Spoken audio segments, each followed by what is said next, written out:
계속 고린도전서에 나오는 은사 9가지 말씀 배우고 있습니다. 오늘 5번째 능력 행함을 그래요. 능력이라는 단어 우리가 다 좋아하죠. 왜 순복음교회에서는 꼭 예배 때마다 불러 능력 받았네 그리고 능력을 사모하면서 찬송 많이 부르죠. 능력이라고 하는 단어가 헬라어의 듀나미스라고 하는데, 듀나미스라고 하는 것에서 나간 영어가 그대로 다이너마이트, 파괴한다는 거죠. 아무리 강팍해도 다이너마이트 집어넣으면 돌산이 깨져버려요. 내 죄가 아무리 주홍같이 붉을지라도 예수 그리스도의 성령의 능력이 임하면 강팍했던 내가 깨지고 항복하고 10번째 재앙이 내려도 강팍했던 바로가 하나님 앞에 손들고 하나님의 백성의 자유를 선포할 수밖에 없는 것처럼 어둠의 세력과 악의 세력과 사탄의 세력은 물러가고 하나님의 영광의 임재가 강하게 드러나는 것, 그것이 바로 능력이라고 하는 거예요. 또 다른 헬라어 단어를 쓸 때는 에너기아라고 하는 쓰는데 영어로 에너지 그러죠. 우리가 파워, 힘 이런 단어를 같이 쓰는데 바로 에너기아 또는 듀나미스, 다이너마이트, 에너지 우리가 그렇게 번역해서 영어로도 쓰고 한국말로는 그저 능력. 여러분 성령이 우리의 가운데 임하셔서 각자에게 필요한 은사를 주시는데 어떤 사람에게는 이런 은사를 주십니다. 능력의 행함을. 나는 목회자이기 때문에 더군다나 필요할 테이고요. 여러분들도 마찬가지 그리스도 안에 살면서 우리에게 모두 하나님의 능력이 필요한 줄로 믿습니다. 그래요. 그래서 하나님께서 우리 모두에게 이 능력을 부어주시기를 간구합니다. 능력은 어디서부터 오는가? 내가 능력을 훈련하면 능력이 나에게 올까요? 그것은 아니죠. 그렇죠? 능력은 어디서부터 옵니까? 하늘 위로부터 옵니다. 믿게 되기를 바랍니다. 그래요. 하나님의 능력이 성령의 감동 속에 예수 그리스도께서 이 땅에 오셨을 때 3년 동안 행하셨던 많은 능력들이 있어요. 특별히 양의 변화를 가져온 능력과 질의 변화를 갖고 온 능력이 있죠. 대표적으로 양의 변화를 갖고 온 능력 같은 경우는 베세다 광장에서 떡 5개, 물고기 2마리 가졌는데 5,000명이 먹고도 남는 오병이어의 기적. 작은 것이지만 엄청난 파괴력, 능력, 축복, 축사하심 속에 나타났던 하나님의 능력이었습니다. 또 양뿐 아니라 질의 변화도 있는데 예수님이 첫 번째 행하셨던 기적이 갈릴리 가나에 가서 혼인잔치에 포도주가 떨어졌잖아요. 돌 항아리 6통 가득 채웠는데 떠서 연회장에게 갖다 주라 그랬더니 떠서 가는 도중에 물이 변해서 포도주가 됐어요. 이 물리학적인 원리에 의해서 도저히 물이 포도주로 되는 경우는 없죠. 포도주는 일순간에 만들어지지 않죠. 어떻게 만들어지죠? 시간 속에 만들어지죠. 세월이 필요해요.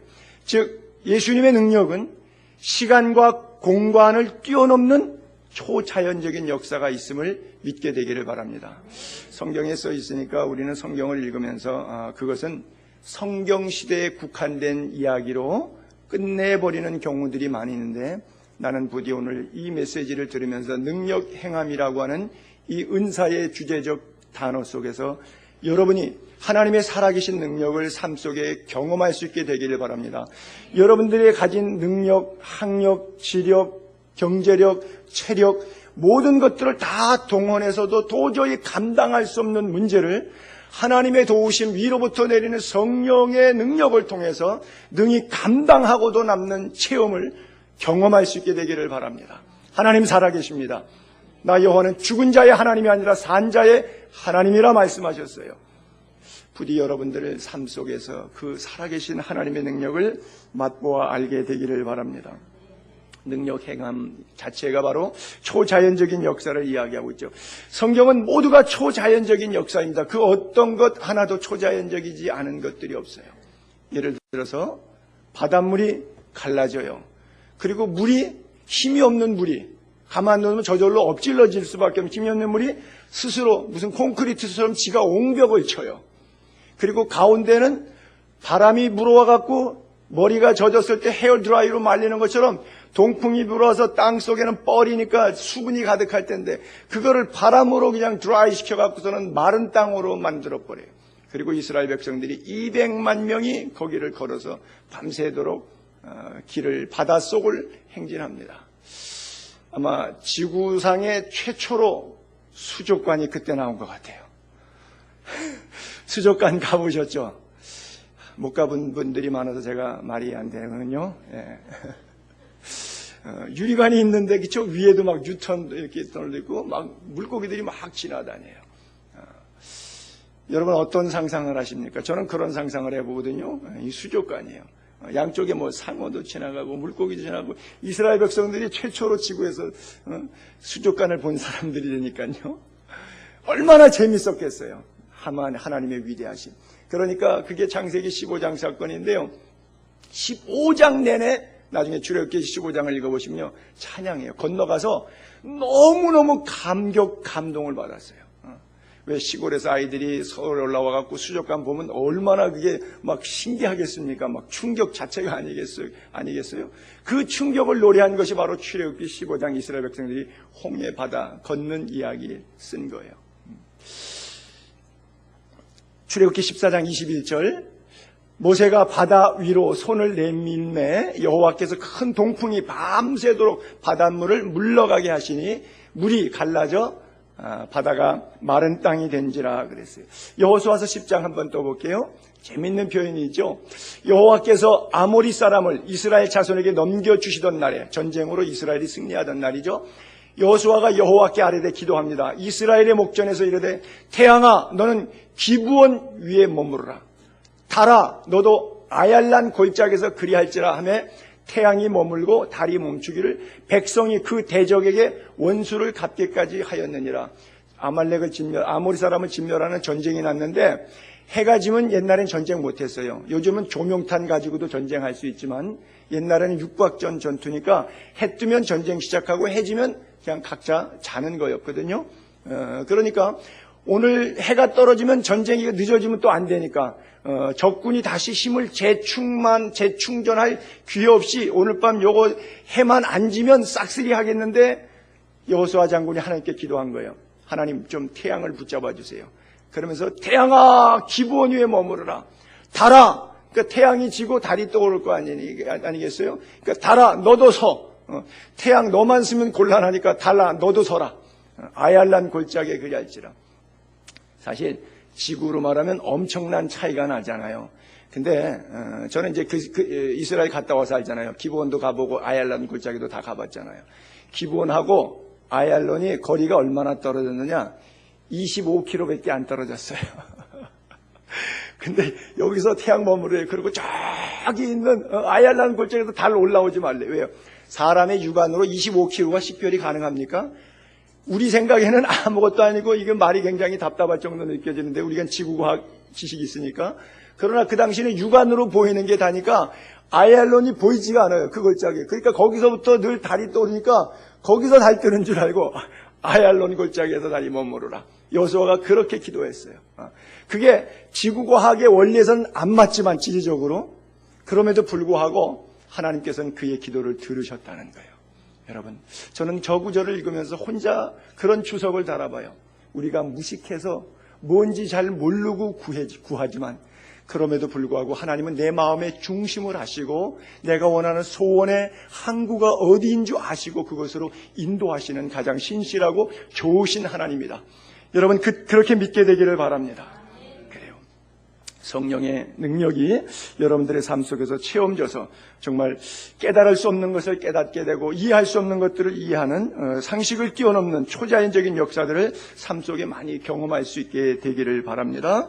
그래요. 성경에 보게 되면 기적과 능력이 많이 나타나는데 모세도 하지만 또 짝퉁, 가짜 애굽의 술객들도 했거든요. 우리 출애굽기 7장 10절에 보게 되면 모세와 아론이 바로에게 가서 내 백성 보내라 이렇게 말할 때 여호와께서 말씀하신 대로 아론이 바로와 그 신 앞에 지팡이를 던져요. 왜? 표징을 통해서 마음을 설득시키려고. 그 뱀을 딱 댔어요. 바로도 현인들, 마술사들을 불러와요. 얘들아, 이리 와. 너희들도 해봐. 저 모세가 하는 짓, 저런 짓은 우리도 할 수 있어. 애굽 요술사들도 그들의 요술로 그와 같이 행하되. 자, 이쯤 되면 헷갈리는 거예요. 표현이 어색한데 진짜 교회도 있고 가짜 교회도 있는데 일반인들은 구분하기 어려워요.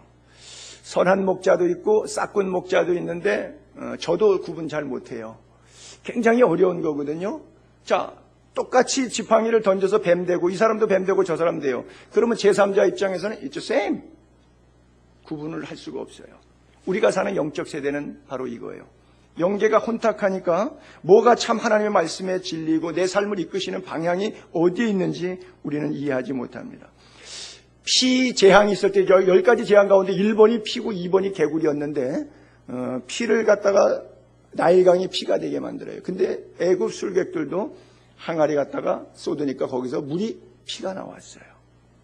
또 출애굽기 6장 6절 8장 6절 한번 보면 아론이 애굽 물들 위에 그의 손을 내밀어 개구리가 올라와서 애굽 땅에 덮이니 요술사들도 자기 요술대로 그와 같이 행하여 개구리가 애굽 땅에서 올라오게 하였더라.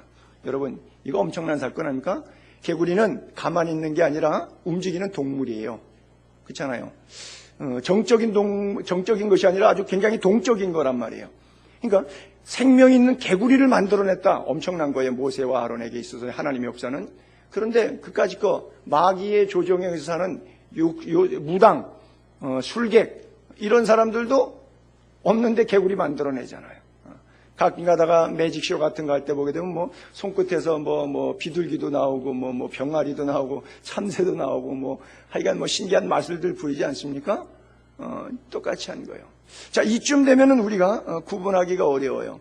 마지막 시대 요한계시록의 13장에 보게 되면 적그리스도가 가짜 짝퉁 하나님의 사람이라고 자칭 말하겠지만 짝퉁이겠죠.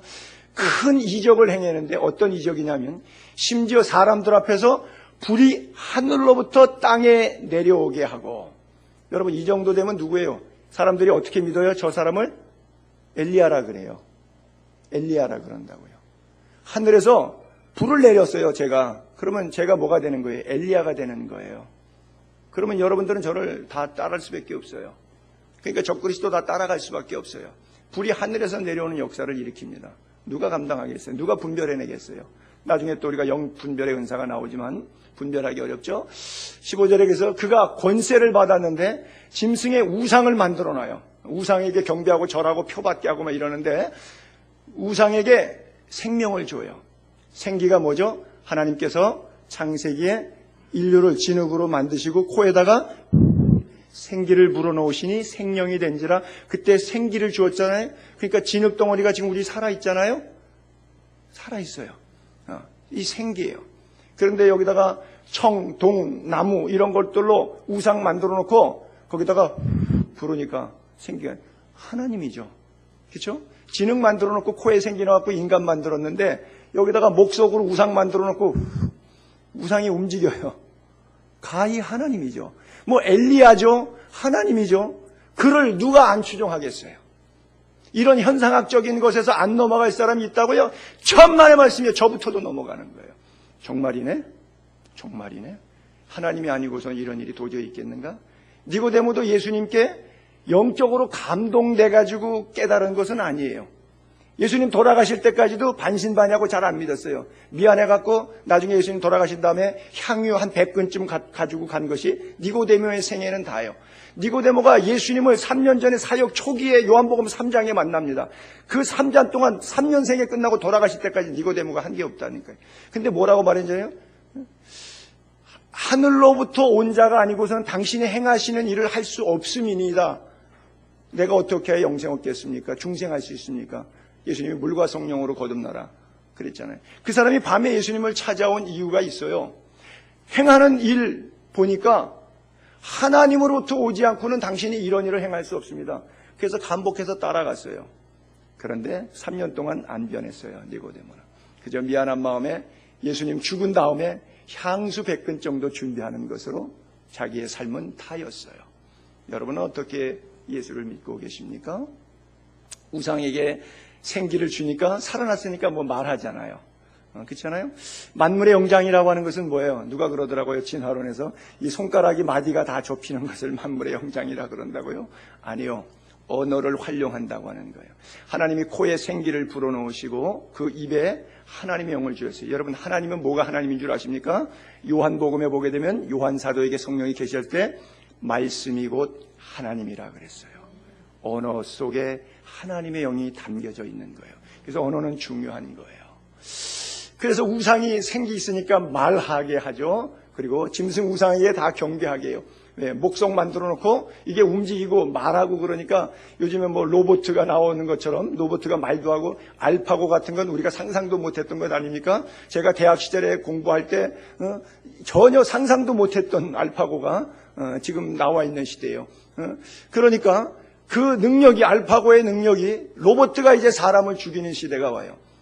경배해라. 로봇에게 경배하라. 그러니까 아무리 불이 내리고 능력이 나도 그렇지 내가 로봇한테 좀 꿀리기는 자존상한다. 그래도 이세돌이 이겼으면 좋겠다. 아마 여러분 다 그렇게 생각했을 거예요.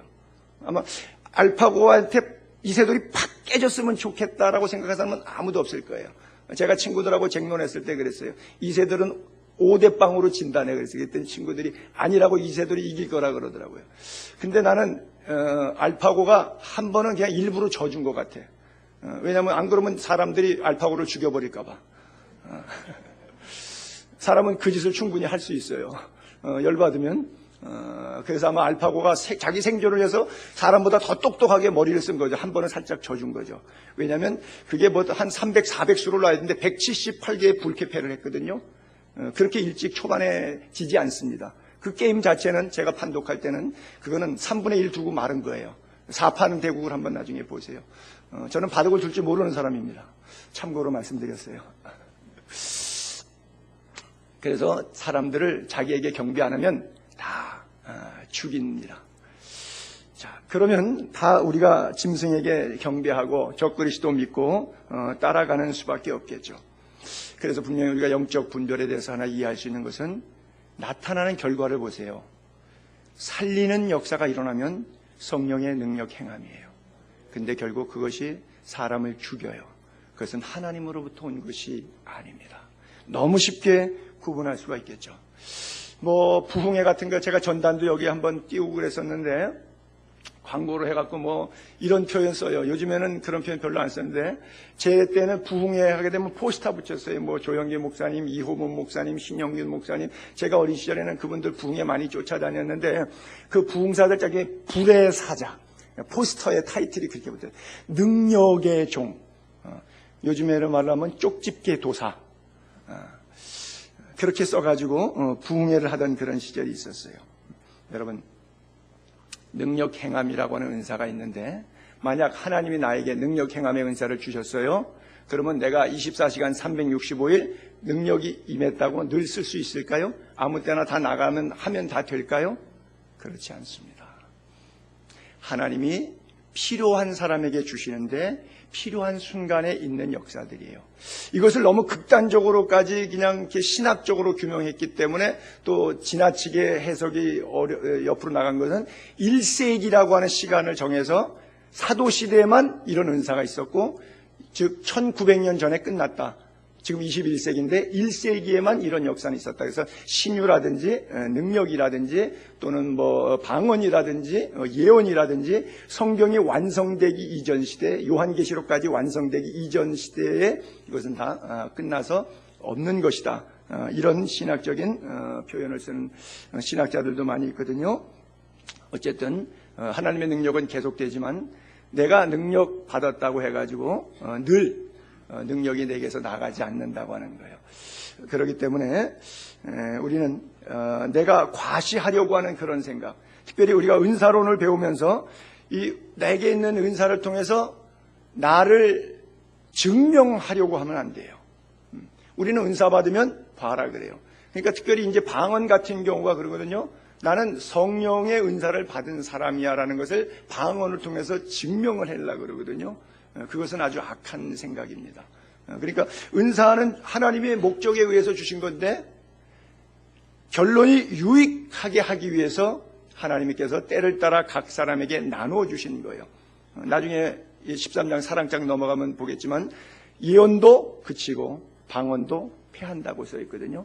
그러니까 한 번 줬는데 왜 걷어가시는 거예요? 걷어가십니다. 그러니까 이것이 늘 내가 내 것이다. 하나님의 선물인 기프트, 하리스, 은사가 하나님이 한 번 주셨으니까 영원히 내 것이다 라고 생각하는데 전혀 그렇지 않습니다. 우리가 깨어있지 않으면 하나님께서 걷어가시는 것들이 바로 이런 은사의 부분에 있어요. 그래서 은사를 받으면 우리가 하나님을 더 이해하게 되고 하나님과 더 가까워지게 되고 주님을 더 닮아가는 생활, 신앙생활의 전진, 진전, 진보가 이루어지는 것이 바로 은사가 우리에게 오는 좋은 이유예요. 그래서 은사가 9가지가 있으니까 그것을 목록대로 이렇게 쫙 줄 세웠어요. 어떤 신학자는 설교할 때 그래요. 은사 가운데 가장 기본 은사는 방언 은사라. 너는 아직 방언도 못 받았으니까 기본도 안 된 거다. 이렇게 말 같지도 않은 이야기를 하는 분들도 있거든요. 여러분, 은사는 어떤 것이 하나의 경중이 없습니다. 덕을 세우는데 느낌의 차이가 있을 수는 있겠지만 절대적으로 하나님이 주신 은사의 어떤 것이라도 성경에 나오는 20가지가 넘는 이런 은사들 포함해서 어떤 것이라도 경중이 없음을 믿게 되기를 바랍니다. 그래서 어떤 은사가 더 세냐, 어떤 게 더 높으냐, 이런 싸움을 하면 안 되는 거죠. 잘못된 기도원에 가게 되면 방언 학교도 있어요. 방언 훈련 학교. 할렐루야를 시키죠. 할렐루야, 할렐루야, 할렐루야, 할렐루야, 아, 드디어 혀가 돌아간다. 그런 방언을 날라리 방언이라고 그러는 겁니다. 그래요. 이건 다 잘못된 것들이죠. 그래서 좀 그런 데 가면 그 사람들이요. 나이 많으신 분들이 와도요. 다 설교 시간에 반말해요. 나 따라 해봐! 랄랄라, 랄랄라, 할렐루야, 할렐루야. 이러고 막 반말로 막 짓거려대면서 욕 비슷하게 막 하거든요. 이거는 군중모독이에요. 하나님의 영이 그들 속에 담겨져 있고 예수 그리스도께서 온 천하를 바꿀 수 없는 생명 십자가의 보혈의 피값으로 사신 존재들인데 자기가 함부로 강대상에 섰다고 성도들을 마구 대할 권리가 있는 게 아니에요. 지가 입 나발에 가짜 방언 받아갖고 랄랄랄라 따따따따 한다고 그거 가르쳐주겠다고 모아갖고 반말로 짓거리면서 비인격적인 행위하는 기도원이 50%였었습니다. 한국에. 은사주의에 빠져가지고 잘못된 게 얼마나 많은지 몰라요. 은사 집회에서 가장 나쁜 현상 가운데 하나가 잡아뜨리는 겁니다. 절대 잡아뜨리는 것은 하나님의 뜻이 아닙니다. 여러분, 베드로가 요바에서 환상을 보고 가이사라에 있던 백부장은 같은 시간에 기도하다가 환상을 통해서 서로 부름을 받고 저쪽에서는 부르고 해요. 그러니까 자기가 기다렸던 베드로가 들어옵니다. 근데 고넬료가 취했던 행동을 한번 볼까요? 마침 베드로가 들어올 때 고넬료가 맞아 발 앞에 엎드립니다. 발 앞에 엎드려 절하니 베드로가 일으켜 세웁니다. 일어나십시오. 저도 사람입니다. 이거 왜 그러십니까? 사실 여러분, 당시 배경을 잠깐 설명할게요. 이스라엘은 로마가 점령했어요. 황제가 총독과 그 밑에 천부장, 백부장들을 보냈어요. 그래서 가이사랴가 캐피탈시티, 그 당시에 행정구역의 로마 치세의 수도였었습니다. 성전은 물론 예루살렘에 있었지만 로마가 점령하는 시대에는 가이사랴에 있었어요. 그 헤롯도 가이사랴와 로마를 왕래했었어요. 그런데 그 가이사랴에 100명의 부하를 거느리는 것은 로마 장관이에요. 일제시대 때 일본 순사 100명을 가지고 있는 순사 관할 지역장이라는 뜻이 될 수도 있겠죠. 그러면 갈릴리 어부 출신, 정말 일자 무식쟁이 어부 출신이 은혜 받고 성령 받았다고 이제 베드로가 예수님의 제자가 사도가 됐어요. 그러면 지배 개국의 어부 출신, 그 다음에 로마에서 총독 파견받고 3년 동안 가이사랴의 행정도시에 7일 군사 목적으로 제어할 목적으로 와 있는 사람들. 그 계급은 누가 더 높은 거예요? 베드로는 한참 아래에 있고 고넬료는 위에 있어요. 그런데 지금 거꾸로 하는 거예요. 베드로가 들어오니까 하나님 말씀에 대한 존중감이 있으니까 오히려 고넬료가 엎드리는 거예요. 베드로가 놀래가지고 이렇게 세워요. 사람은 세우는 겁니다. 절대 잡부러뜨리면 안 돼요. 지금 저 같으면요 어떻게 하느냐? 주의 종을 알아보긴 알아보는구나, 이 녀석이. 기분이 지금 좋은 거예요. 내가 지배를 당하는 시민인데 점령국의 대장이 내 앞에 무릎 꿇으니까 얼마나 통쾌해. 기분 좋잖아. 이래서 넘어뜨리는 거예요. 목사들이 넘어뜨리죠? 이래서 넘어뜨리는 거예요. 통쾌하고 그것을 바라보는 회중이 나에게 영웅심을 갖게 만드는 작용 말고는 성령의 뜻은 아무것도 없어요. 성령의 역사하심은 없어요. 하늘에서 그 모습을 내려다보시는 성령은요, 울며 탄식하세요. 제발 이러지 말아라. 내가 이 일을 위해서 너를 세우지 않았다. 하나님은 탄식하세요. 슬퍼하세요. 비통해하세요. 그건 절대 성령의 뜻이 아니라 악령이 그의 마음속에 교만의 영을 주어서 쇼업하고 군중심리로 영권이 있는 자처럼 위장 포장하는 거예요. 성령의 능력 행함은 얼마나 겸손한지 몰라요. 베드로처럼 능력 있는 자가 자기 앞에 자빠지니까 일으켜 세워요. 이러시면 안 됩니다. 앉으십시오. 그리고 그의 가정에 구원의 복음을 전해요. 우리가 줄 수 있는 것은 예수 그리스도의 생명이에요. 그의 인격을 하나님 앞에서 무너뜨리는 거예요. 예수 그리스도의 사람으로 변화시켜내는 거예요. 이게 바로 능력 행함입니다. 이 능력이 저와 여러분 속에 있게 되기를 바랍니다. 성령은 인격의 영입니다. 은사는 유익하게 하는 것이고 덕스러운 소망을 갖게 하는 것이에요. 사도 바울은 손수건 갖다가 얹으면은 사람들이 병이 나아요. 근데 장사꾼들은 손수건 갖다가 휙 그러면 앞으로 퍼지고 뒤로 자빠지고 그런 쇼 보셨어요? 네, 베니힌이라든지 이렇게 은사하는 사람들 가보세요. 그 비디오 같은 거 찾으면 나와요. 휙 그러면 성도들이 확 엎어져요. 휙 그러면 앞으로 쫙 엎어져요.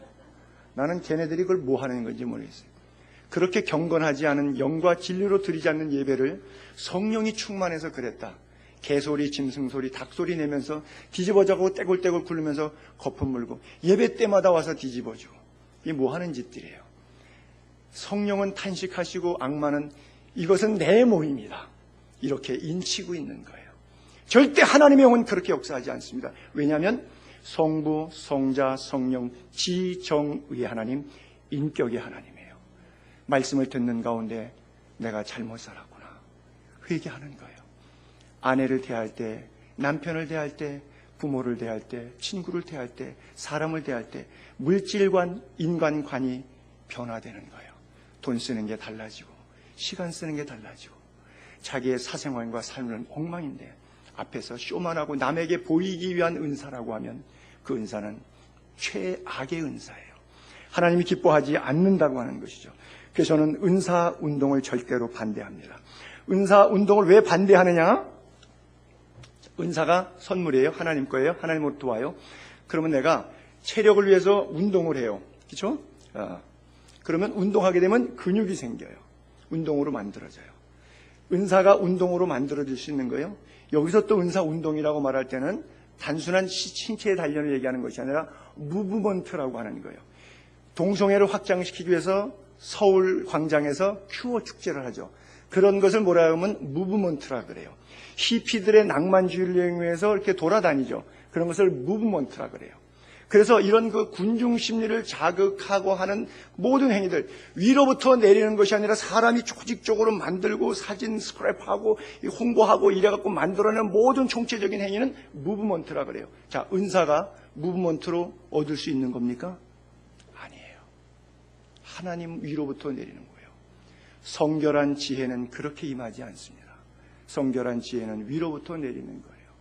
능력 행함이라고 하는 이 파워, 에네르기아라고 하는 것, 두나미스라고 하는 것은 원어가 똑바로 이해해야 되는데 그렇게 우리가 지금 현상적으로 이해하고 있는 것하고 저는 다르게 쓰여져 있는 거예요. 하나님의 능력을 여러분들이 정확하게 잘 진단할 수 있게 되기를 바랍니다. 왜냐하면 그런 식으로 성령의 운동을 생각하면 성령의 은사가 많잖아요. 근데 다른 성령의 다양한 은사를 제한시켜버립니다. 성령 운동 은사 그러면 자기가 갖고 있는 개념 속 봤던 것, 느꼈던 것 거기에 고착이 돼버려요. 은사주의 운동하는 사람들이 때문에 다 모일 때마다 그것만 반복돼요. 아니죠. 자기가 없지만 과부지만 헌금 엽전 2톤을 내놓죠. 구제하죠. 긍휼히 여기죠. 생활비 전부를 내놓죠. 이게 뭐예요? 성령 받은 하나님의 딸이 하는 짓이에요. 그렇죠? 그렇기 때문에 인격의 영 찾아온 하나님의 역사는 그 사람을 보면 나타나는 거예요. 은사주의자들이 꼭 교회마다 헌신, 섬김에 많은 문제를 일으키고 나중에는 뭐라 그러면 영이 안 맞아가지고 나간다고 그래요. 우리 교회도 있었잖아요. 어떤 분이 영이 굉장히 훌륭하신 분인데 성가 연습 장소 여기서 할 거냐 교육관에서 할 거냐, 여기는 신령한데 교육관은 신령하지 않다. 그래서 감정이 안 좋았는데 그거 바로 잡았더니 저하고 감정이 안 좋아서 자기 편 들어주지 않는다고 나중에 이렇게 분노를 일으키더라고요. 이런 일들이 이게 그냥 일반인들에게는 안 나타나는데 은사, 영, 분별 좀 한다는 친구들에게는 대부분 이런 게 나타나요. 교역자 거스리는 영, 교회를 무시한 업신여기는 영, 하나님을 거역하는 영, 성경에 위배되는데 위배되는지도 모르고 자기 좋은 대로 지 감정으로 지 받은 은혜대로 그냥 나가버리는 영. 그래서 가정재단 쌓는다, 기도원에서 은사한다, 이러면서 지 멋대로 받은 은혜가 정답인 줄로 알고 살아가는 사람들이 많고, 그 받은 은혜를 성경을 갖다가 찾아요. 그 구절 어디 있더라, 그 구절 어디 있더라. 그래갖고 거기다 갖다가 그 자기가 하고 있는 일을 변호하기 위해서 짜집기를 해서 짝짓기를 합니다. 성경에는 다 짝이 있어요. 그렇게 맞추는 게 아니에요. 제가 다행히 감사한 것이 개척하고 5년 동안 계속 강해 설교를 해요. 물 흐르듯이. 여기 왔다 저기 갔다 그러면 좀 그 당시의 상황에 의해서 이야기가 좀 다르게 전개됐을지도 모르겠는데 항상 매주 같은 메시지로 맥락을 쭉 가고 있기 때문에 좀 그런 면에서는 부담은 없어요. 제가 지금 처하고 있는 상황하고 공교롭게 메시지가 맞아가면 이것이 그 상황을 내가 깐다, 이렇게 또 목사님이 감정적으로 설교한다, 이럴 수도 있는데 내가 발췌한 것이 아니라 물 흐르듯이, 그건 1년 전에 한두 달 전에도 계획되지 않는 것들이기 때문에 그 강의 설교가 그런 면에서 좀 부담이 없긴 한데, 그런 것이 중요한 것이 아니라 여러분들의 가슴 속에 하나님의 말씀의 은사가 나에게 임할 때 내가 어떻게 받아야 되겠는가, 다양한 은사인데 제한적으로 설정되어 있지는 않는가, 좀 필요가 있죠. 그리고 정말 은사가 임하면 덕과 유익에 내 삶의 신앙이 좀 더 집중되어야 한다, 이렇게 말씀드리고 싶고요. 사진 한 장 이렇게 올려볼까요? 제가 제 다이어리에다가 갖고 다니는 이 사진인데요. 제가 연초에 이걸 카피해가지고 어디에서 캡처를 했어요. 그래서 제가 밑에다가 타이핑을 했어요. 손용삼, 너는 양의 탈을 쓴 늑대와 같은 목사가 아닌가. 저거를 꺼내놓고 읽을 때마다, 이걸 볼 때마다 저 속에 늑대가 있잖아요. 여러분들은 속고 있는 거예요. 목사가 여기서 좋은 얘기하고 설교하니까 제가 양인 줄 알아요. 제 속에 가득한 죄성으로 이기심과 정욕과 늑대와 같은 마음이 있는데 저는 안 들키려고 굉장히 노력하거든요. 내 안에 있는 위선을 포장을 잘해서 양으로만 보이고 선한 목자로만 보이려고 아주 몸부림치고 내가 난리를 치고 위장을 하고 있거든요. 여러분은 모르잖아요. 그렇죠? 저게 제 오리지널 모습이에요. 여러분은 아닙니까? 여러분 이름 손용삼자에다가 넣어서 너는 양의 탈을 쓴 늑대와 같은 장로, 권사, 집사, 성도가 아니니가. 교회 와서 앉아있으면 저는 여러분이 양인 줄 알았죠. 내가 목자고. 그랬더니 속에는 늑대였어요. 잘못 봤죠. 제가 사람 선정 잘못했습니다. 그런 거예요. 늘 속고 속이는 건데 우리는 어차피 이 공간에서 서로 장사하고 있는 거예요. 종교의 이름으로 예수 이름 팔아가면서 성령의 은사 능력 떠들어대면서 조심하지 않는 한, 깨어있지 않는 한, 어제 뜨거웠어도, 어제 은혜 충만했어도 오늘 넘어지는 거예요. 주는 그리스도시요 살아계신 하나님의 아들입니다. 바요나 시모나 복되도다. 이걸 알게 하시는 혈육이 아니라 하늘 아버지니라. 내가 너에게 천국 열쇠를 주노니 땅에서도 매면 하늘에서도, 땅에서 풀면 하늘에서 풀리라. 바요나 시모나 복이 있도다. 그랬잖아요. 1분 뒤에 주께서 십자가를 통한 인류 구원을 말씀하시고 부활을 통한 사망 권세의 승리를 선포하셨어요. 그때 베드로가 예수님이 십자가를 진다니까 뭐라 하죠? 절대 그 일이 주께 미치지 않기를 원합니다. 주님 그렇게 하지 마세요. 왜? 구원의 방법이 십자가에 지어야 돼요. 로마 군인이 이스라엘 확정을 잡으려고 북한에서 김정은이 학종 때문에 공개 처형하듯이 로마 사람들이 샘플로 이스라엘 사람들 혁명 세력이 있을 때마다 전부 다 싹 잡아서 공개 처형으로 마을 동구 밖에 가서 십자가 형틀에 늘 죽이는 것을 보면서 자라왔잖아요. 공개 처형을. 그 십자가를 자기가 좋아했던, 자기를 칭찬하는, 자기가 존경하는 그 예수님이 그렇게 돌아가시겠다 그러니까 제발 그 음악은 틀지 마세요. 이렇게 된 거예요. 그랬더니 예수님께서 그래도 네가 중심으로 나를 사랑해 주는구나. 그래도 너밖에 없다. 참 네 마음이 나를 향한 뜨거운 사랑이 느껴진다. 참 고맙다. 이렇게 말씀해 주면 얼마나 좋아요. 근데 거기다 대고 예수님이 뭐라 그래요? 사탄아 물러가라. 하나님의 일은 생각하지 않냐고 도리어 사람의 일을 생각하는. 그 사람 속에 하나님의 영이 없어요. 사람의 영으로 가득 찼어요.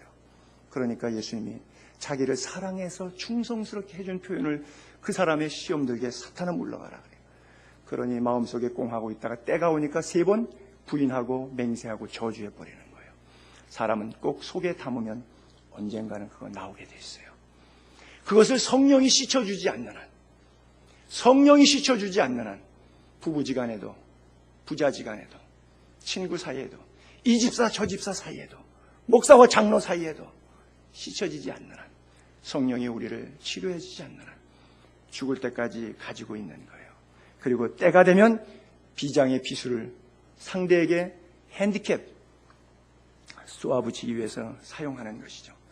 그래서 저는 늘 이걸 볼 때마다 그래, 정확하게 누가 이 캡처 사진을 만들었는지 몰라도 참 잘 만들었다. 근데 제가 이걸 보면서 늘 교만이 하나 더 떠오르는 거예요. 나만 갖지 말고 모든 목사들이 자기 이름 써서 하나씩 다 가졌으면 좋겠다. 그 생각 자체가 교만한 발상이에요. 왜요? 자기만 깨달으면 돼. 우리는 설교를 들을 때 은혜가 되면 이 설교는 아무 개가 좀 들어야 되는데 당신이나 들으시면 됩니다. 아직 되먹지 못해서 이런 생각이 제 가슴속에 남아있는 거예요. 하나님의 은사는 거룩한 거예요. 주님이 우리들의 삶에 뭐라고 부르신다고요? Holy people, 성도라고, 거룩한 무리라고. 우리가 성도입니다.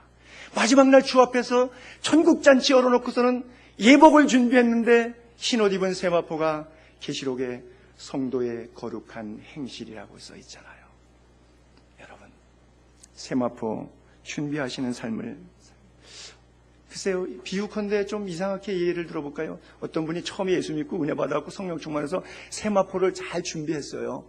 그랬는데 세월이 지나다 보니까 때가 묻었어요. 찢어졌어요. 안 꼬매고 그대로 놔둬. 세탁도 안 하고 그대로 놔둬.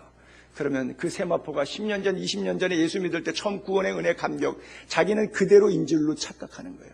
나 옛날에 그 은사 받아서, 나 그런 체험이 있어, 나 이런 기도 응답에 확신이 있어, 나 이런 하나님의 부르심에 대한 확신이 있어. 10년 전, 20년 전 왕년의 것 붙잡고 지금도 그런 줄 알아요. Pass go away. 옛날에 지나갔어요. 옛날에 지나갔어요. 계시록 7장 15절 이후에 마태복음 7장 15절 이후에 보게 되면 천국에서 이런 표현이 심판입니다. 거짓 선지자들을 삼가라. 양의 옷을 입고 너희에게 나오나 속에는 노략질하느니라. 그들의 열매로 그들을 알지니. 가시나무에서 포도 또는 엉겅퀴에서 무화과 안 나온다.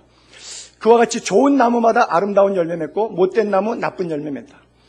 좋은 나무가 나쁜 열매 맺을 수 없고 못된 나무가 아름다운 열매 맺을 수 없다. 아름다운 열매를 맺지 아니하는 나무마다 찍혀 불에 던진다. 그러므로 그들의 열매로 그들을 알리라. 정확한 겁니다. 여러분 돈 쓰는 거, 시간 쓰는 거, 생각하는 거, 언어 표현하는 게 여러분들의 인격이고 여러분들의 은사예요. 나더러 주여 주여 하는 자마다 천국에 들어가는 것이 아니라 저게 성경에 반대가 되잖아요. 누구든지 주의 이름을 부르는 자는 구원을 얻으리라. 그러니까 나 주의 이름 불렀으니까 나 구원받았어. 그런데 저긴 웬일입니까? 느닷없이 주여 주여 하는 자마다 천국에 못 들어간다네요. 성경이 충돌하고 있어요. 다만 하늘에 계신 내 아버지의 뜻대로 행하는 자. 다음, 그날 심판날 많은 사람들이 예수님한테 뭐라고 하냐면 주여 주여, 우리가 in the name of Jesus, 파워, 성령의 능력이 어디서 나왔냐? In the name of Jesus, 주의 이름으로 선지자 노릇도 하고 주의 이름으로 귀신도 쫓아내고 주의 이름으로 많은 권능을 행하지, 능력을 행한 은사가 있었어요. 아니하였나이까? 했잖아요. 물론 했죠. 그때 내가, 예수님이 저희에게, 그 목사에게 밝히 말하되, 세토막, 나 너 도무지 몰라. 두 번째, 불법을 행했어. 세 번째, 내게서 떠나가라. 저 말은 다시 해석하면 지옥 가라. 자, 사람 잡아뜨리고 성령 은사하고 표머리하고 여기저기서 강사비 받아갖고 비행기 타고 날아다니면서 만민에게 복음을 증거하라. 세계 초대형 교회 이루고 뭐하고 뭐 다 많이 해요. 주님이 나 그 이름 모르는데. 그리고 하셨던 말씀이 그 모든 성령 사역들을 성령 회방죄래. 불법이래. 내가 성령의 은사를 그렇게 너희들에게 가르치지 않았다는 건데 그렇게 했다는 거예요. 그리고 지옥이나 가라. 내게서 떠나가라. 그래요. 얼마나 무서웁니까? 우리는 우리가 성령을 다 안다고 생각해요. 성령에 대해서 이해를 잘 못하는데 성령을 헛되이 자기 감정으로 받아서 그래요. 성경으로 받아야 되는데 감정으로 받으면 그래요. 근데 우리가 성경으로 받지 않잖아요. 설교 시간에 또 성경 읽으면서 받는 것보다 내가 개인 기도하고 기도원 가고 이상한 잘못된 부흥사의 제스처, 메시지, 장난 이런 거에서 굉장한 감동과 은혜를 많이 받아요. 설교 딱딱하잖아요. 성경 읽는 거 딱딱하잖아요. 재미없잖아요. 그건 뭐 재밌어요. 그냥 구수하게 만담같이 옛날 스토리 해가지고 울었다 웃겼다 하면서 그래서 한 시간 그러고 나면 목사님 은혜 많이 받았습니다. 그거 재밌고 좋잖아요. 확 들었다 놨다 웃었다 울었다. 그러니까 은혜 받은 것 같고. 근데 성경 공부 사경에 이런 건 딱딱하잖아요. 말씀으로 생각해 보는 건 이 복잡한 시대 때 머리 쥐나게 자꾸 성경적으로 고민해 볼 필요 없잖아요. 가볍게 사는 거예요. 그러니까 성령의 은사가 귀중하고 중하고도 거룩한 것인데 성령의 은사를 너무 가볍게 취급하는 데 문제가 있는 거예요. 그것이 또 생각이 자기가 다인 줄 아는 거예요. 성령의 은사, 능력 현실적으로 불가능한 것이 많아요. 논리적으로 설명하기에. 베드로가 설교합니다. 사도행전 2장의 베드로 설교와 사도행전 7장의 스데반 설교인데 자, 그들이 이 말을 듣고 마음에 찔려. 이거는 스데반 설교에도 똑같이 나옵니다. 그들이 이 말을 듣고 마음에 찔려. 저 단어는 잘 기억해 놓으세요. 베드로가 다른 사도들에게 물어 이르되 형제들아 우리가 어찌할꼬 하거늘 베드로가 이르되 너희가 회개하고 예수 이름으로 세례받고 죄사함 받으라. 그리하면 성령 선물 받는다. 성령의 은사, 하리스 선물 은사 받는다. 여기에는 이제 능력, 행함, 방언 여러 가지가 있겠죠. 그 말을 받은 사람들이 세례받습니다. 이날 신도가 3,000명이나 늘었어요. 교회가 부흥했어요. 자, 제일 먼저 시작할 때 그들이 이 말을 듣고 마음에 찔려. 자, 그럼 사도행전 7장에 가서 스데반의 설교를 볼 때 그들이 이 말을 듣고 마음에 찔려. 거기까지는 단어가 정확하게 똑같아요. Exactly same. 그들이 이 말을 듣고 마음에 찔려. 그를 향해서 이를 갈고 그들이 돌로 스데반을 치니. 저는 이거를 천국 가면 주님한테 좀 묻고 싶어요. 근데 거기 가면 내가 기억상실증에 걸리기 때문에 물어볼 길이 없는데 참 안타까워요. 이거 해석할 길이 없어요. 하나님, 베드로의 설교는 듣고 회개하고 3,000명이나 교회 나오게 되는 목사로서 참 괜찮은 이런 결과가 나왔는데 스데반 집사님은 설교했더니 그들이 이 말을 듣고 마음에 찔려까지는 똑같아요. 근데 이쪽 사람은 회개하고 왜 저쪽 사람은 이를 가고 그래 너만 영적으로 훌륭한 목사고 나머지는 다 싹군 목사란 말이냐? 너만 성령에 대해서 바로 이해하고 우리는 그럼 성령에 대해서 이해 못한 거야? 이 나쁜 놈아. 그리고 돌로 쳐서 죽였어요. 왜 그랬는지 몰라요. 자, 또 하나 그 밑에니까 헤로드 왕이 핍박을 합니다. 그래서 교회 중에 몇 사람을 잡았어요. 그 중에서 주동격인 사도들을 잡았는데 특별히 요한의 형제 야고보를 잡아갖고 목을 날려버려서 죽여버렸어요. 그런데 또 똑같은 사도행전 12장에 다음 거 넣어가면 그 백성들이 좋아해요. 야고보 사도 죽이니까. 그러니까 이번에 베드로 사도도 잡았어요. 감옥에 갇혔어요. 그랬더니 베드로 사도가 죽었으니까 이제 걱정해가지고 야고보 사도가 죽었으니까 베드로 사도 또 죽을까봐 교인들이 기도하는 거예요. 지난번에 야고보 목사님 순교했는데 또 베드로 목사님 감옥 갔어요. 살려주세요 하고 막 기도해요. 근데 천사가 나타나서 빛을 비춰갖고 저 중간에 이제 건너뛰었는데 옆구리를 발로 차갖고 일어나갖고 자동문처럼 지구상의 최초의 자동문, 센서에 의한 자동문. 여러분 유리문 앞에 서면 문이 저절로 열리죠. 성경의 제일 최초의 자동문은 저겁니다. 근데 지금 중간에 제가 5절부터 19절 사이에 뺐는데 앞에 서면 철문들이 저럭저럭 4번 그냥 열리는 거예요. 그리고 기도하는 곳에 가서 나 왔다 그랬더니 로데라고 하는 아이가 와갖고 놀래갖고 목소리만 듣고 문 안 열어주고 들어가서 베드로가 왔다 그러니까 네가 미쳤다. 아니라 참말이라 뭐 이런 쇼를 했잖아요. 나중에 그 다음날 헤롯이 베드로를 감옥에서 데려오라 그랬어요. 이제 죽이려고 찾아요. 보지 못함에 파수꾼들 신문하고 죽이라 명하니라. 죽었어요. 대신 파수꾼들 왜 베드로 어디 빼돌렸냐고 죽었어요. 자, 그러면 야고보는 감옥에서 왜 순교를 당해야 하고 베드로는 감옥에서 왜 석방이 되어야 되느냐. 그거를 성령 충만한 목사가 해석을 해낼 길이 있어요? 신학박사 100개를 가져도 못 풀어요. 이렇게 성령 역사가 다양한데 제한적 성령으로 은사를 잘못 이해하면 하나님의 엄청난 성경의 방대한 역사를 인격적으로 받지 못하고 감정적으로 받고 다양하게 받지 못하고 제한적으로 받는 결과가 오기 때문에 하나님이 불법을 행했다고 말씀하는 거예요. 하나님의 성령의 기름 부은 종들이 나아가는 길에 계속 읽으면 그 사람이 5장 40절부터 그들이 옳게 여겨 사도들을 붙들어서 채찍질해요. 자, 예수님 때문에 매맞아요. 목사들이 예수의 이름으로 말하는 것을 금하고 놓아요. 예수 이름 말하지 말라 채찍 때려 놓아요. 근데 오히려 사도들은 그 이름 예수 그리스도 이름 때문에 능욕받는 일을 당연하게 생각하고 그것을 오히려 그리스도의 고난에 동참할 수 있는 영광 주셔서 감사합니다라고 엔조이했다. 기뻐하고 공의의 앞을 떠났다 그랬어요. 여러분들이 예수 믿는 것 때문에 핍박과 채찍과 조롱이 있다 그러면 그건 당연한 거라고 생각하고 기뻐하시겠습니까? 안 그러면 그것 때문에 시험 들거나 예수 믿는 일을 도중에 포기하겠습니까? 예수 믿는 일 때문에 건강에 장애가 오고 예수 믿다가 사업에 어려움이 오고 예수 믿는데 오히려 자녀들이 앞길이 잘 안 될 때가 있어요. 그러면 너 예수 믿더니 망했구나. 이런 얘기는 다반사로 많이 들어요. 저희 가정의 경우도 그랬고요. 이런 일들은 비일비재하게 있어요. 그때마다 우리가 그것을 뛰어넘는 성령은 좋으신 분, 성령의 은사는 우리를 거룩하게 하는 영, 그리고 성령은 인격의 영, 그리고 말씀으로 굳게 서서 싸워 이기는 은혜가 있게 되기를 바랍니다. 그래요. 초대교회 환경이 넉넉하지 않았지만 말씀을 결론을 지을게요. 그냥 로마서 4장 18절로 그냥 건너뛰어 주세요. 여러분, 성령은 믿음에서 나옵니다.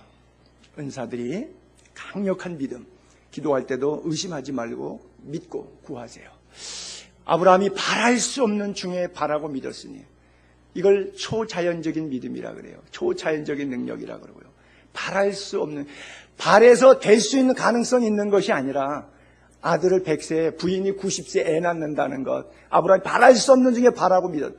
이는 내 후손이 이와 같으리라 하신 말씀, 이미 25년 전에 약속하신 말씀, 많은 민족의 조상이 되게 하려 하심이라 이 약속을 믿었다고 하는 거예요. 능력을 행할 수 있는 힘은 어디서 오는가? 강력한 믿음에서 뒷받침됨을 알게 되기 바랍니다. 또 사라의 반응을 보죠. 히브리서에 똑같이 같은 스토리를 믿음으로 사라 자신도 나이 많아 단산하였으니 생리가 끊어졌으니까 당연히 애를 못 낳죠. 잉태할 수 있는 힘을 얻었으니 단산하였으나 잉태할 수 있는 힘을 얻었으니 어떻게 그렇게 가능했냐? 약속하신 이를 믿부신, 약속하신 이가 하나님이죠. 믿부시다는 faithful, 믿음이 가득 찼다, 즉 틀리지 않는다는 거예요. 반드시 그렇게 된다는 거예요. faithful, 믿부신 줄 알았습니다. 이러므로 죽은 자와 같은 한 사람, 자기가 생리가 끊어졌으니까 생명 잉태 못하잖아요. 그러니까 여자로서는 죽은 자와 같은 자신에게 하늘의 허다한 별과 해변의 무수한 모래같이 많은 후손이 생육하게 되었다. 여러분, 이런 것이 바로 능력이라고 하는 거예요. 성령이 우리에게 주시는 능력이에요. 여러분, 저희 어머님이 어제 장례식 끝났는데 여러분들이 와주셔서 감사하고 이 쓴 책인데 여기에 보게 되면 개인의 생애에 대한 초등학교도 못 나온 분이, 글도 모르는 분이 책까지 썼어요. 하나님의 은혜로 성경 읽고 책 쓰시고 필사본도 하시고 성경도 암송하시고 그러셨는데 저희 아버님이 한때 이제 방탕을 하니까 아버님의 영혼이 다시 돌아오고 해서 할머님으로부터 믿음이 시작됐는데 아들이 방탕하는 거죠. 돈이 많은, 여유가 좀 있어가지고 세상에 푹 빠졌죠. 그러니까 남편을 위해서 기도했는데 남편이 하나씩 무너지기 시작했어요. 직장도 쫓겨나고 쌀가게도 뺏기고 집도 차압 들어가고 뭐 연탄 가게 또 날아가고 빌딩 없어지고, 그래서 부산에서 이런 갖고 있었던 엄청난 재산들이 하나하나 전부 다 양파 껍질 벗기듯이 벗겨져 나갑니다. 마지막에는 강팍하니까 하나님께서 우리 아버님을 벙어리를 만드셨어요. 한때 사가랴가 그렇게 됐는데, 그래서 서판 글자 갖다가 대화를 하셨어요. 그것을 통해서 본인이 이제 교회 나가게 돼요. 평소에 목사님이 교회 나오라 그러면 안 간다고 말은 그래도 안 하셨대요. 예, 제가 조금 형편 나아지면 나가겠습니다. 아주 상대를 또 기분 나쁘게는 안 한다고 또 점잖게 거부는 하셨다고 그러더라고요. 근데 결국 본인이 벙어리가 되니까 불가항력적인 능력이 자기 몸에 오는 거예요. 신학교를 갔는데, 그때부터 신학교를 가니까 남편 망했죠. 이제 신학교 가죠. 6남매 있죠. 어머님이 머리에다가 이고 다니면서 행상을 다니는 것이죠. 뭐 별거 옛날에는 뭐 머리에다가 다라이 따라갖고서는 하여간 뭐 우리 어머님은 여기 딸이 하나 끼고 여기다가 이렇게 얹으면 뭐 50km도 그냥 잘 걸어가십니다. 하도 행상 장사를 많이 하셔서. 그래서 그렇게 하셔서 먹여 살리니까 신학 공부 3년째 우리 아버님이 도저히 남자의 자존심으로 내가 돈을 벌어야지, 당신이 돈 벌면 그건 몇 푼 벌겠느냐, 그래도 집안에는 남자가 돈을 벌어야지, 이래갖고서는 신학교 4년 졸업했는데 3년 만에 때려치고, 아들이 그때 육군 중위 통역장구로 저 강원도에 가 있었는데 그쪽으로 가셨어요. 산에 가서 돼지 키우고, 그 다음에 밭고랑 타서 농사라도 짓고, 또 뭐 장사라도 해서 몸으로라도 가정경제를 일구겠다고, 6남매들을 어떻게 부인의 손에 의해서 행상으로 먹고 사냐고. 내가 아무리 하나님이 은혜 줘도 그렇고 내가 예수 믿은 걸로 그냥 끝내야지, 이 신학 공부 더 이상 못하겠다, 이래갖고 왔는데 뱀에 덜크덩 물렸어요. 그리고 의사가 진단 내기를 생명이 위험하기 때문에 손을 잘라야 된다고.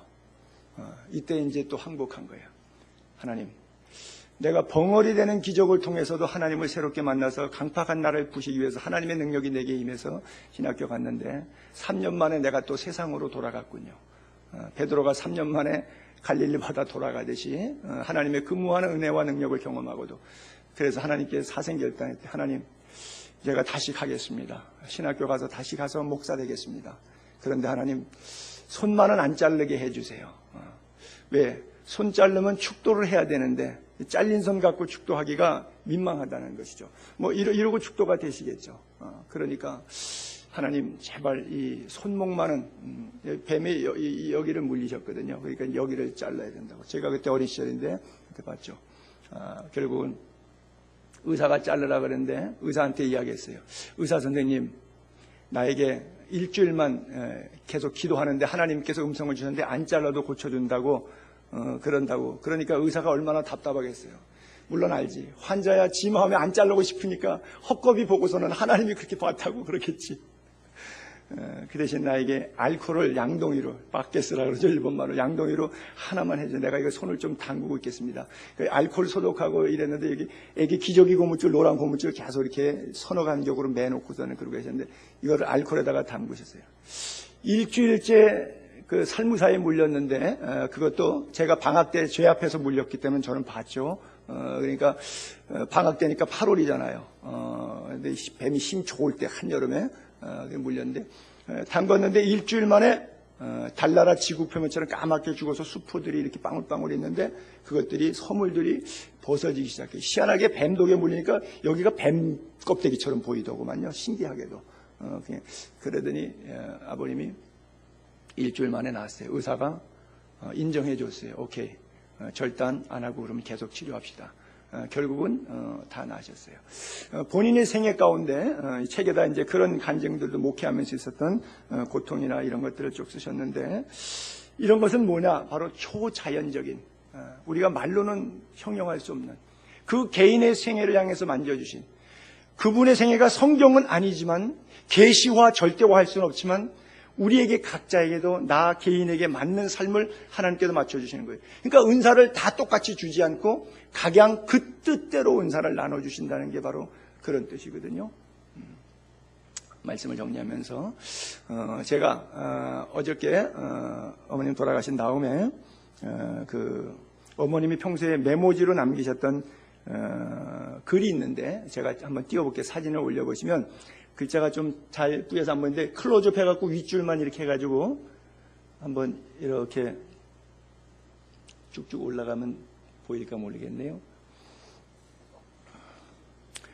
어머님이 글로 쓴 거니까 그냥 그렇게 해서 클로즈업을 해서 그렇게 약간 끝까지 잡으신 다음에 조금 넓혀가지고 위로 이렇게 조금 올려주시면 조금 더 넓게 끝까지 한번 잡아주셔서 이게 글자가 맞춤법도 좀 틀리고 뭐 이러시니까 제가 이걸 타이핑을 했어요. 타이틀에 제목에 글자가 이게 그건 다음 페이지가 들어갔네요. 2장인데 앞 페이지 해보세요.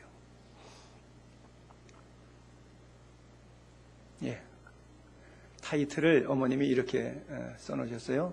제일 위에 줄에 엄마의 신앙의 경고, 죽으면 유언이다. 유언이라오 뭐 이렇게 썼거든요. 1. 하나님께서 가장 배운 것이 없는 나에게 하늘의 기업을 주셨다. 그리고 원송절이부터 레위지파로 세워놓고 나에게 주신 6남매 자녀손들이 누리게 하셨고 또 기업을 누릴 후손들이 나도록 엄마는 주야장창 기도해왔다. 2. 하나님 앞에서는 진실과 성실과 충성된 일꾼들이 모두가 될 것. 6남매니까 이렇게 3. 하나님의 마음에 합한 자들이 될 것. 4. 하나님의 일꾼들은 양들에게 때를 따라 양식을 나누어 줄 수 있는 지혜로운 청지기들이 모두 될 것. 5. 하나님 앞에서는 믿음에는 백절불구, 신앙에는 7전팔기가 모두 될 것. 엄마는 이 신앙의 절개로 연단을 이기었다. 다음 페이지 넘어가 볼게요. 2페이지인데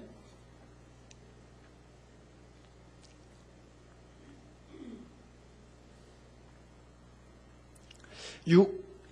주님 오시는 날까지는 6남매의 자녀손들은 신앙의 정절을 끝까지 변하지 말고 잘 지켜서 승리의 면류관을 쓰기까지 다름질을 모두 잘 할 것. 7. 6남매 자녀손들에게 엄마가 주고 가는 하나님의 말씀이다. 열왕기상 2장 1절로 4절까지인데 그냥 제가 읽을게. 1절에는 다윗이 죽는 날이 임박함에, 저긴 없습니다. 그냥 제가 찾아서 읽은 거예요. 다윗이 죽는 날이 임박함에 그의 아들 솔로몬에게 명령하여 이르되 내가 이제 세상 모든 사람들이 가는 길로 가게 되었노니 너는 힘써 대장부가 되고 내 하나님 여호와의 명령을 지켜 그 길로 행하여 그 법률과 계명과 율례와 증거를 모세율법에 기록된 대로 지키라. 그리하면 내가 무엇을 하든지 어디로 가든지 형통할지라. 여호와께서 내 일에 대하여 말씀하시기를 만일 내 자손들이 그들의 길을 삼가 마음을 다하고 성품을 다하여 진실이 내 앞에서 행하면 이스라엘 왕위에 오를 사람이 내게서 끊어지지 아니하리라 하신 말씀을 확실히 이루게 하리라. 다윗이 유언할 때 솔로몬에게 했던 구절을 거기다가 써놓으셨어요. 그리고 이제 그 다음에 밑에다가 꿈꾼 얘기를 하나, 저는 꿈 같은 거 별로 좋아 안 하는 스타일의 목사거든요. 이게 절대화되지 않기 때문인데 하나님께서 나에게 보여주신 꿈이란다. 그러고서 썼는데 뭐라고 썼냐면 문을 열고 방에 들어가서 불을 켜고 보니 한 이불 속에 한테 모여 누웠는데 옛날 단칸방에 5남매 6남매 한 방에서 이부자리 죽 피고 자지 않습니까? 그 모습이 보인 거죠. 머리는 두 갈래로 누워 있는데 그 가운데 뱀이 길게 따바리를 틀고 있는 것을 엄마가 보고 끌어내어서 죽여버렸다. 꿈에는 엄마의 한 혈통인 것을 보여준 것이고 또 머리는 각자가 제 나름대로 옳다고 생각하니까 뱀이 그 수에 끼인 것이다. 근데 그 사이에 끼어 들어왔다. 그 말이죠. 뱀이. 형제들이 화목하지 못하니까 그 사이에 뱀이 난짝 들어와서 장난 논다 이거죠. 화목을 깼다 이거죠.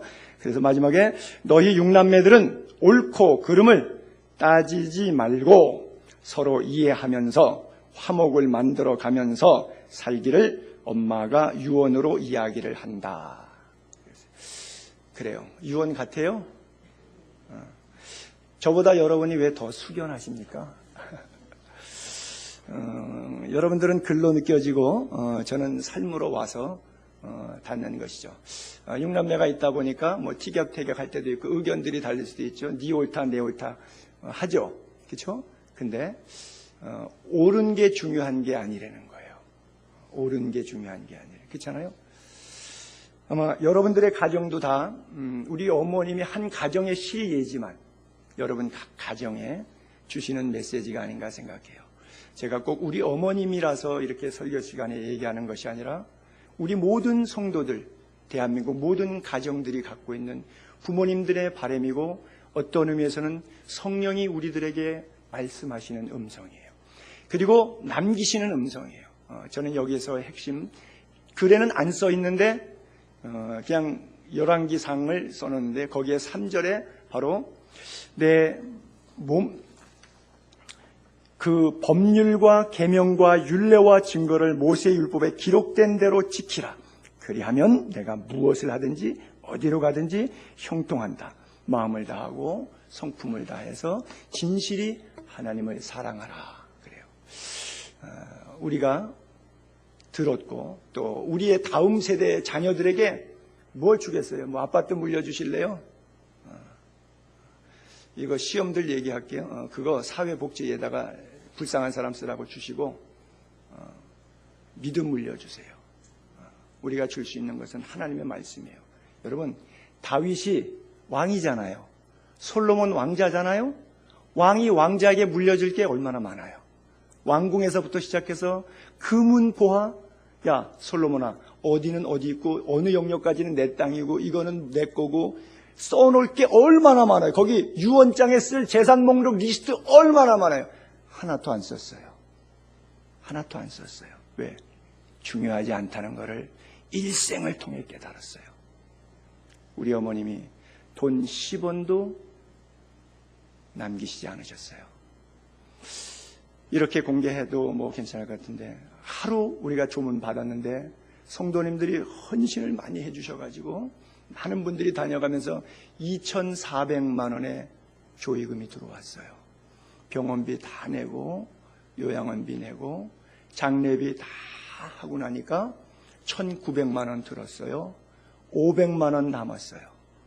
그 500만 원을 어저께 오남매에게 제가 봉투에 100만 원씩 넘어서 여러분들의 봉투 보고 이름 보고 앞으로 이분들 인사해야 되니까 각자 흩어놓고 봉투 자기에게 오신 분, 사랑의 교회에서도 오셨고 뭐 누님교회 형님교회 여러 군데서 왔죠. 다 자기 봉투 찾아가고 남은 돈 2,400 가운데 1,900 다 쓰고 남은 500, 100만 원씩 드리면서 이분들에게 식사 대접하시고 이건 어머님이 선물로 준 거니까 그렇게 하라고 다 드리고 어제 끝냈어요. 얼마나 귀하고 감사한지 몰라요. 마지막까지 본인 사명 다 하시고 자녀에게 10원도 부담 주지 아니하시고 오히려 용돈 주시고 떠나셨어요. 여러분, 예수 이렇게 말하면 좀 시험 들지만 예수 이렇게 멋있게 믿으세요. 마지막이 고운 여인이 현숙한 여인입니다.